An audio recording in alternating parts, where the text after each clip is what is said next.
ಬ್ಯಾಂಗ್ಳೂರ್ ಫಸ್ಟ್ಗೆ ಸ್ವಾಗತ. ನಾನು ದಿವ್ಯಶ್ರೀ. ಮೊದಲಿಗೆ ಹೆಡ್ಲೈನ್ಸ್. ಸೂರ್ಯ ಸಿಟಿ ಟೌನ್ಶಿಪ್ಗೆ ಭೂಸ್ವಾಧೀನ ವಿರೋಧದ ಮಧ್ಯೆಯೂ ಜೆಸಿಬಿ ಗರ್ಜನೆ, ಬೆಳೆದಿದ್ದ ಬೆಳೆ ಮನೆಗಳು ನೆಲಸಮ.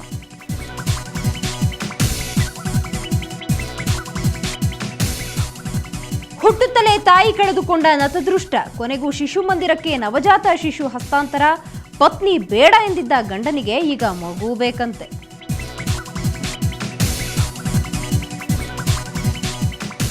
ಬೆಂಗಳೂರು ವಿವಿ ಕುಲಪತಿ ಕುಲಸಚಿವರ ಗುದ್ದಾಟ, ಮೈಲಾರಪ್ಪ ಶಿಷ್ಯನ ಪಿಎಚ್ಡಿ ರದ್ದು, ಅಕಾಡೆಮಿಕ್ ಕೌನ್ಸಿಲ್ ಸಭೆಯಲ್ಲಿ ನಿರ್ಣಯ.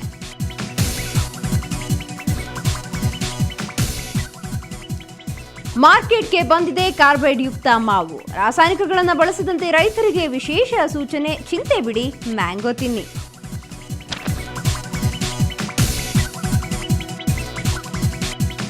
ವಿವಾದಗಳ ಹೊರೆಯಿಂದ ಹೊರಬಂದ ಕಟಾರಿ ವೀರ, ತೆರೆಗೆ ಬರಲು ರೆಡಿಯಾದಳು ಸುರಸುಂದರಾಂಗಿ. ಅಂತೂ ಇಂತೂ ನಾಳೆ ಚಿತ್ರ ರಿಲೀಸ್.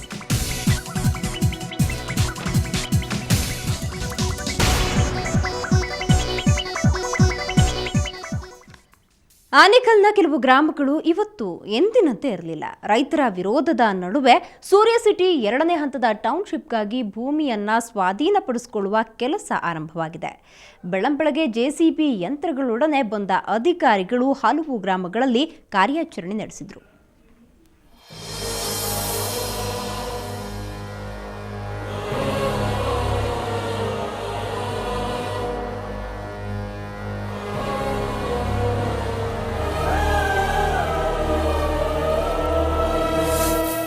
ತನ್ನ 2 ಮಕ್ಕಳನ್ನ ತುಡುಬಿಸಿಲಲ್ಲಿ ಕೂರಿಸಿಕೊಂಡಿರುವ ದೃಶ್ಯ ನೋಡಿ ಎಂಥವರ ಮನಸ್ಸು, ಹೃದಯ ಕೂಡ ಕರಗಿಸುತ್ತೆ.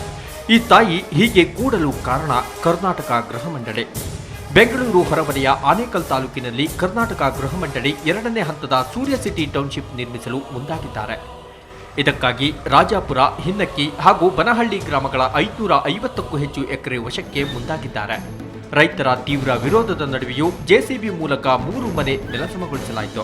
ಅಲ್ಲದೆ 16 ಎಕರೆ ಪ್ರದೇಶದಲ್ಲಿ ಬೆಳೆದಿದ್ದ ತರಹೇವಾರಿ ಬೆಳೆಗಳು ನೆಲಕಚ್ಚಿದವು. ತಮ್ಮ ಕಣ್ಣ ಮುಂದೆಯೇ ತಮ್ಮ ಮನೆ ಮತ್ತು ಬೆಳೆ ಧ್ವಂಸಗೊಳಿಸಿದ್ದು ರೈತರ ಆಕ್ರೋಶಕ್ಕೆ ಕಾರಣವಾಯಿತು. ಏನು ಏಕಾಏಕಿ ಬಂದು ಮನೆ ಹೊಡಿತೀವಿ ಇನ್ನೊಂದು ಅಂತ ಏನು ಹೇಳ್ದೇನೆ ಬಂದು ಏಕಾಏಕಿ ನಮಗೆ 2 ಹೆಣ್ಮಕ್ಳಿದ್ದಾರೆ, ಬೀದಿ ಪಾಲ್ ಮಾಡಿ ಈ ಥರ ಎಲ್ಲ ಪಾತ್ರೆ ಎಲ್ಲ ಈಚೆ ಹಾಕಿ ನಮ್ಮನ್ನು ಬೀದಿ ಪಾಲ್ ಮಾಡಿದ್ದಾರೆ. ನಮಗೆ ಮನೆ ಬಿಟ್ಟು ಇಲ್ಲಿ ಈ ಮನೆ ಬಿಟ್ಟರೆ ಇನ್ಯಾವುದು ಬೇರೆ ಮನೆ ಇಲ್ಲ, ಬೇರೆ ಜಮೀನು ಇಲ್ಲ ವಾಸ ಮಾಡೋದಕ್ಕೆ. ಇನ್ನು ಈಗಾಗಲೇ ನಿರ್ಮಿಸಿರೋ ಮೊದಲ ಹಂತದ ಟೌನ್ಶಿಪ್ನ ನಿವೇಶನಗಳಿಗೆ ಬೇಡಿಕೆಯೇ ಇಲ್ಲ. ಆದರೂ ಇದೀಗ 2ನೇ ಹಂತದ ಟೌನ್ಶಿಪ್ ನಿರ್ಮಾಣಕ್ಕೆ ಮುಂದಾಗಿದೆ. ಇದೇ ಸ್ಥಳದಲ್ಲಿ ಪ್ರಭಾವಿ ರಾಜಕಾರಣಿಗಳ ಸಂಬಂಧಿಕರ ಭೂಮಿಗಳಿವೆ. ಅದನ್ನ ಬಿಟ್ಟು ನಮ್ಮ ಹೊಟ್ಟೆಗೆ ಕಲ್ಲು ಹಾಕಿದ್ದಾರೆ ಅಂತ ರೈತರು ತಮ್ಮ ಅಳಲನ್ನ ತೋಡಿಕೊಂಡ್ರು. ಅವ್ರ ಪಾಪ ಜಮೀನವ್ರಿಗೆ ಯಾವುದೇ ಮುನ್ಸೂಚನೆಯನ್ನು ಸಹ ಕೊಟ್ಟಿಲ್ಲ. ಕನಿಷ್ಠ ಅವರು ಮಾನವೀಯತೆಯಲ್ಲಿ, ಕಾನೂನು ಒಂದು ಪಕ್ಕದಲ್ಲಿಡೋಣ, ಮಾನವೀಯತೆಯ ದೃಷ್ಟಿಯಲ್ಲಿ ವಾಸ ಮಾಡ್ತಾರೆ. ಇವತ್ತು ಅವ್ರನ್ನ ಬದಿಗೆ ಹಾಕಿದ್ರೆ ಅವ್ರು ನಾಳೆ ಎಲ್ಲಿ ವಾಸ ಮಾಡಬೇಕು ಅನ್ನೋಂಥ ಒಂದು ಪರಿಜ್ಞಾನ ಇಲ್ದಿರ ಇವತ್ತು ಏಕಾಏಕಿ ಬಂದು ದೌರ್ಜನ್ಯವಾಗಿ ಅದು ಒಂದು ರಕ್ಷಣೆ ಮಾಡಬೇಕಾದ ಈ ರಕ್ಷಣಾ ಇಲಾಖೆಯನ್ನೇ ಬಳಸ್ಕೊಂಡು ದೌರ್ಜನ್ಯವನ್ನು ಮಾಡಿದ್ದಾರೆ ಅಂದರೆ ಖಂಡಿತ ಇದು ಖಂಡನೀಯ. ಅಭಿವೃದ್ಧಿ ಹೆಸರಲ್ಲಿ ಬೆಂಗಳೂರು ಸುತ್ತಮುತ್ತ ಟೌನ್ಶಿಪ್ ಪ್ರದೇಶಗಳು ನಿರ್ಮಾಣವಾಗ್ತಿರೋದ್ರಿಂದ ಕೃಷಿ ಭೂಮಿ ಮಾಯವಾಗ್ತಿದೆ. ಪರಿಣಾಮ ಭೂಮಿಯನ್ನೇ ನಂಬಿ ಜೀವನ ಸಾಗಿಸುತ್ತಿರುವವರ ಬದುಕು ಬೀದಿಗೆ ಬಿದ್ದಿದೆ.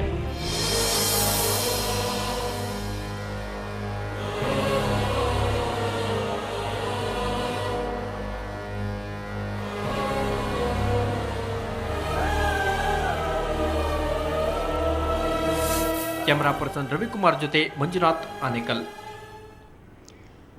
ಆಟದ ಮೈದಾನದಲ್ಲಿ ಜನಿಸಿ ತಾಯಿಯನ್ನ ಕಳೆದುಕೊಂಡಿದ್ದ 17 ದಿನದ ನವಜಾತ ಗಂಡು ಮಗು ಸುಮಂತ್ ಶಿಶು ಮಂದಿರದ ಪಾಲಾಗಿದ್ದಾನೆ. ಅಪ್ಪನಿದ್ದರೂ ಆತನ ವಶಕ್ಕೆ ಮಗುವನ್ನ ಕೊಡಲೊಪ್ಪದ ಮಹಿಳಾ ಮತ್ತು ಮಕ್ಕಳ ಕಲ್ಯಾಣ ಇಲಾಖೆ ಮಗುವನ್ನ ಶಿಶು ಮಂದಿರದ ವಶಕ್ಕೆ ನೀಡಿದೆ.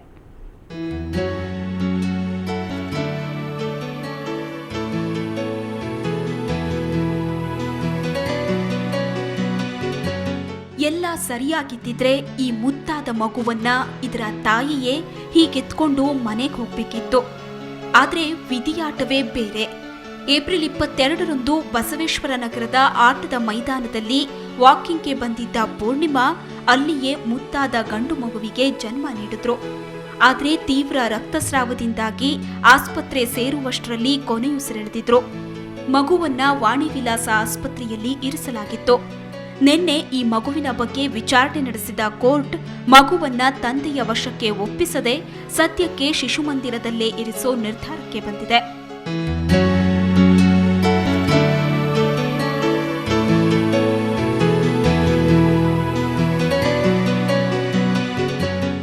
ಹದಿನೇಳನೇ ದಿನಕ್ಕೆ ಕಾಲಿಟ್ಟಿರೋ ಮಗುವಿಗೆ ಮಕ್ಕಳ ಕಲ್ಯಾಣ ಇಲಾಖೆಯೇ ಸುಮಂತ್ ಅಂತ ಹೆಸರಿಟ್ಟಿದೆ.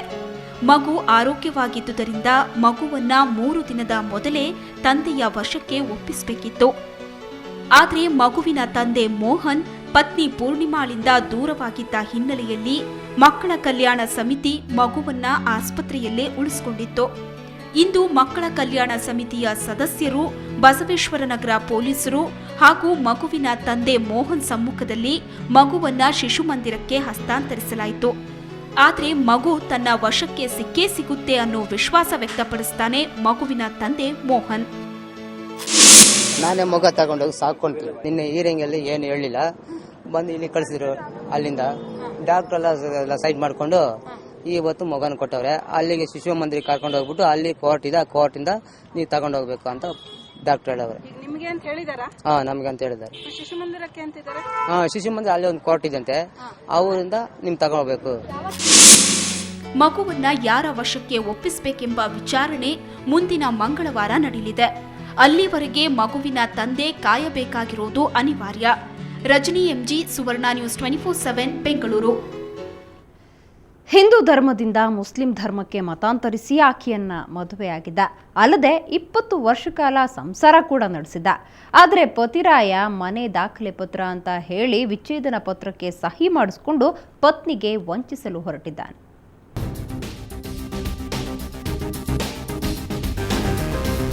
ಈಕೆ ಸುಧಾ ಅಲಿಯಾಸ್ ರೂಹಿ ಬೇಗಂ. ಮೂಲತಃ ತಮಿಳುನಾಡು ಜಿಲ್ಲೆಯ ಗೋಬಿಪಟ್ಟಿಪಲಿಯಂ ಗ್ರಾಮದವಳು. ಈಕೆಗೆ 20 ವರ್ಷಗಳ ಹಿಂದೆ ಬಾಬು ಎಂಬುವನ ಜೊತೆ ಮದುವೆಯಾಗಿತ್ತು. ಬಾಬುವಿನಿಂದ ವಿಚ್ಛೇದನ ಪಡೆದ ಈಕೆ ತನ್ನ 2 ಮಕ್ಕಳ ಜೊತೆ ಬೆಂಗಳೂರಿಗೆ ಬಂದು ಎಂಜಿ ರಸ್ತೆಯಲ್ಲಿರೋ ಹೋಟೆಲ್ ಒಂದರಲ್ಲಿ ಡ್ಯಾನ್ಸರ್ ಆಗಿದ್ದಳು. ಈ ವೇಳೆ ಹೋಟೆಲ್ಗೆ ಬರುತ್ತಿದ್ದ ಮಹಮ್ಮದ್ ಆದಿಲ್ ಎಂಬಾತನ ಜೊತೆ ಪ್ರೇಮ ಅಂಕುರಿಸಿತ್ತು. ಮಹಮ್ಮದ್ ಆದಿಲ್ ಈಕೆಯನ್ನ ಮುಸ್ಲಿಂ ಧರ್ಮಕ್ಕೆ ಮತಾಂತರ ಮಾಡಿ ಮದುವೆಯಾಗಿದ್ದ. ಆದ್ರೆ ಅದೇನಾಯ್ತೋ ಏನೋ, ಈಗ ಆತ ವಿಚ್ಛೇದನ ಕೊಡಲು ಮುಂದಾಗಿದ್ದಾನೆ.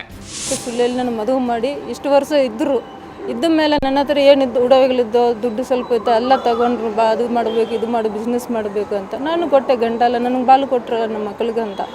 ಇಷ್ಟು ವರ್ಷ ಆದಮೇಲೆ ಇವತ್ತು 2 ವರ್ಷ ಹಿಂದೆ ಏನು ಮಾಡಿದ್ರು, ನಿಕಾ ಮಾಡಿದ್ರು, ಕೋರ್ಟ್ ಮ್ಯಾರೇಜ್ನು ಮಾಡಿದ್ರು, ಎಲ್ಲ ಮಾಡಿಬಿಟ್ಟು 2 ವರ್ಷ ಹಿಂದೆ ಏನು ಮಾಡಿದ್ರು, ಅಗ್ರಿಮೆಂಟ್ ಪೇಪರ್ ಬದಲಾಯಿಸಬೇಕು. ಆವತ್ತು ನಮ್ಮ ಅಮ್ಮ ತೀರ್ಕೊಂಡ್ರು 2 ವರ್ಷ ಮುಂದೆ. ನನಗೆ ಊರಿಗೆ ಹೋಗಿ ಜಲ್ದಿಲಿ ಇತ್ತು. ಮನೆಯ ದಾಖಲೆ ಪತ್ರ ಎಂದು ಹೇಳಿ ವಿಚ್ಛೇದನ ಪತ್ರಕ್ಕೆ ಸಹಿ ಮಾಡಿಸಿಕೊಂಡಿರುವ ಮಹಮ್ಮದ್ ಊರಿಗೆ ಹೋಗ್ಬಿಟ್ಟಿದ್ದಾನೆ. 4-5 ದಿನ ಬಿಟ್ಟು ಬಂದ ಆತ, ನೀನು ನನಗೆ ವಿಚ್ಛೇದನ ಕೊಟ್ಟಿದ್ದೀಯಾ ಅಂತ ಪತ್ರ ತೋರಿಸಿ ಜಗಳ ತೆಗೆದಿದ್ದಾನೆ. ಇತ್ತ ಮಕ್ಕಳಿಗೆ ಅಪ್ಪ ಅಮ್ಮ ಜೊತೆಯಾಗಿರಬೇಕು ಅನ್ನೋ ಆಸೆ. ನಮ್ಮದು ಅಮ್ಮ ಅಪ್ಪ ಜೊತೆಯಲ್ಲಿ ಇರಬೇಕು ಅಂತ ನಮಗೆ ಆಸೆ ಇದೆ. ಅವರು ಈಗ ಮದುವೆ ಡಿವೋರ್ಸಿಗೆ ರೆಡಿ ಇದ್ದಾರೆ. ಡಿವೋರ್ಸ್ ಆಯಿತು ಅಂತ ಅವ್ರ ಮಜೀದಿಯಿಂದ ಎಲ್ಲ ಏನು ಇದು ಡಿವೋರ್ಸ್ ಪೇಪರ್ ಇದು ಕುಳ್ಳಾನಾಮ ಸಿಕ್ತು ಇಂದು ಎಲ್ಲ ಅಂತ ಹೇಳಿದ್ದಾರೆ. ನಮ್ಮ ಕಡೆಯಿಂದ ಕೊಡಬೇಕು ಕುಳ್ಳಾನಾಮ, ಅವ್ರ ಈ ಕಡೆಯಿಂದ ಬಂದಿದೆ. ಅದು ಸೈನ್ ಸ್ವಲ್ಪ ಮಿಸ್ಟೇಕಿಂದ ಮಾಡಿಬಿಟ್ರು. ಅಮ್ಮಗೆ ಓದೋಕ್ಕೂ ಬರೋಲ್ಲ, ನನಗೆ ಸ್ವಲ್ಪ ಇಂಗ್ಲೀಷ್ ಸರಿಯಾಗಿ ಬರೋಲ್ಲ. ಸೈನ್ ಆಯಿತು. ಈಗ ಅದು ಪ್ರೂಫ್ ಆಯಿತು ಅವ್ರ ಹತ್ರ, ಈ ಥರ ನಾನು ಡೈವರ್ಸ್ ಕೊಟ್ಬಿಟ್ಟಿದ್ದೀನಿ ಆಯಿತು.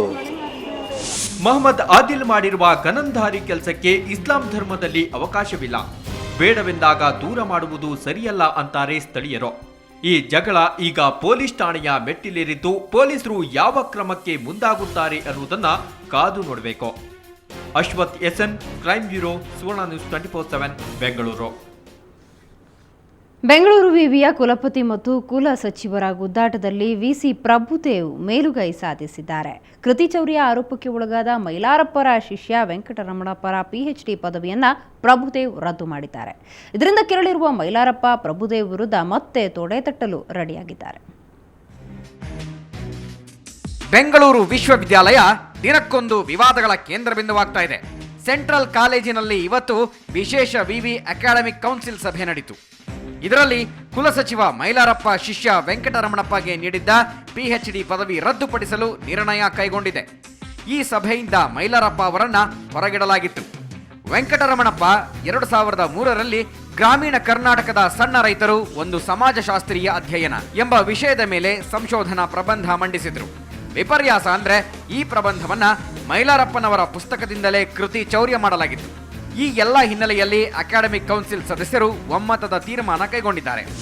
The agenda was only one agenda.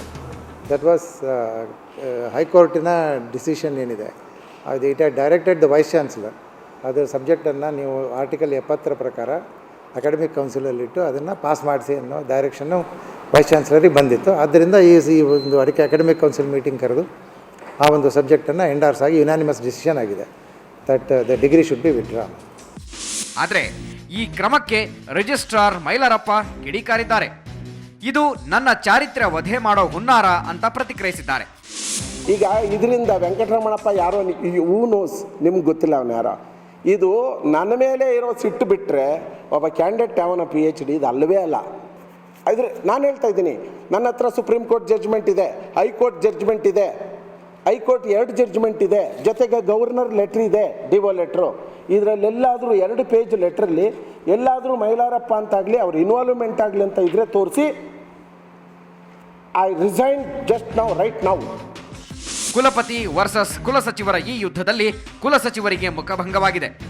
ಇಬ್ಬರ ನಡುವಿನ ಹಗ್ಗಜಗ್ಗಾಟ ಮುಂದಿನ ದಿನಗಳಲ್ಲಿ ಇನ್ಯಾವ ರೂಪದಲ್ಲಿ ಮತ್ತೆ ಕಾಣಿಸಿಕೊಳ್ಳುತ್ತೋ ಏನೋ ದೇವರೇ ಬಲ್ಲ. ಶ್ರೇಯಾ ಶೆಟ್ಟಿ, ಸುವರ್ಣ ನ್ಯೂಸ್ 24/7, ಬೆಂಗಳೂರು. ಈಗೊಂದು ಬ್ರೇಕ್ ನಂತರ ಬೆಂಗಳೂರು ಫಸ್ಟ್ ಮುಂದುವರಿಯುತ್ತೆ.